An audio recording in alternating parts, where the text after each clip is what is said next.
it seems like there's this crucial intersection right now. How do companies navigate that? Yeah, well, it very much depends on the U.S. industry and on the company. For example, the more a U.S. company is high-tech, the more it raises red flags in China, or raises more red flags for the company trying to do business in China, because China will look for a forced technology transfer and be pretty tough on the U.S. high-tech company. On the other hand, if it's not a high-tech company, if it sells lots of other products, then it's a lot easier to do business in China.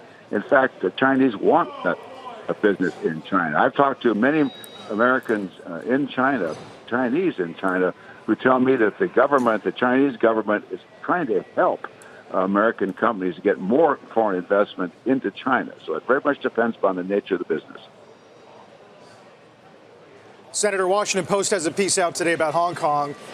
This one quote, "Hong Kong as Asia's world city is finished. There is no way they can recapture its reputation as an efficient, safe, well-governed, orderly place to live and work and do business. Some of this stuff you can't put back together." That's a big deal. I wonder if you agree with that assessment. Is there any way that it can be a capital of capital again? Well, clearly Hong Kong has lost its innocence. 4 months ago, when this began, it was a very peaceful 1 million person march in Hong Kong against the extradition treaty. That, unfortunately, has morphed into violence and vandalism 4 months later. So Hong Kong has lost its innocence. Hong Kong will never be back what it was again. However, I think that that basically the people in Hong Kong, the shopkeepers, businesses, the tycoons too, they want a good life in Hong Kong. They want to do business, and they'll try to find a way to accommodate mainland China in a way that helps them prosper. Now, mainland China wants Hong Kong to prosper too. The big problem here is the protesters and the violence of the protesters.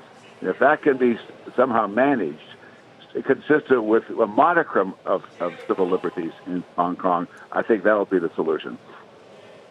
Senator, when you talk about how there's these various issues that are essentially unmentionable, whether it's Hong Kong or Tibet or anything else, and then meanwhile China's own industrial policies, they don't want to talk about actual changes to their laws as part of these trade negotiations. Does it leave enough ground there to actually be negotiating on the substantive issues in the way this whole talks are structured right now?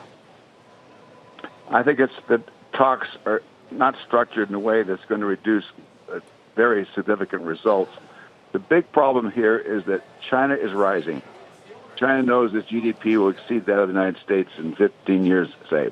China is focusing on their core technologies to help them rise, to be a major economic power. They're not going to sacrifice those core policies like AI, machine learning, nanotechnology, etc.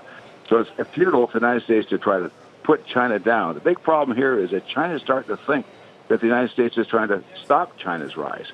There's no way in the world we're going to stop China's rise. But if China thinks the U.S. is trying to stop China's rise, that's going to make it much more difficult, not just in trade talks, but the general relationship.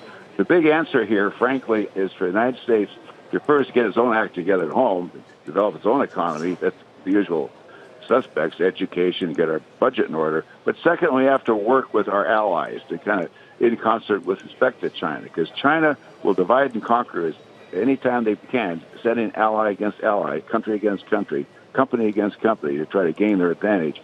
So we Americans have to work with the Europeans, the Japanese, and the South Koreans in a much more concerted way. Then we can start to get a handle on China in a way that the playing field is level so we can compete with China.